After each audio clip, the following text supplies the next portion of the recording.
PDI Perjuangan Aceh melaksanakan apel di hari ulang tahun PDI Perjuangan yang ke-49 tahun, reporter Malik melaporkan di kantor DPD PDI Perjuangan Provinsi Aceh. Setelah melakukan apel di pagi hari dilanjutkan dengan acara pemotongan tumpeng ulang tahun ke-49 Partai Demokrasi Indonesia Perjuangan Provinsi Aceh oleh Ketua PDI Perjuangan Aceh Muslahuddin Daud SAG. Dalam memperingati HUT PDI Perjuangan yang berlangsung di Provinsi Aceh, hadir ratusan anggota Satgas Cakrabuana, Partai Demokrasi Indonesia Perjuangan dari DPC Aceh, dan Ketua PDI Perjuangan Provinsi Aceh Muslahuddin Daud dalam sambutan pidatonya mengatakan, peringatan HUT ini diamanahkan kepada seluruh kader untuk betul-betul memahami bagaimana kemudian sejarah perjuangan partai dalam mempertahankan negara kesatuan Republik Indonesia.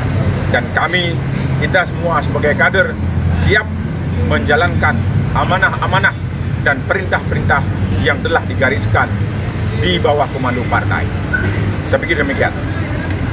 Reporter MTV Mawardi melaporkan dari kantor PDI Perjuangan Banda Aceh.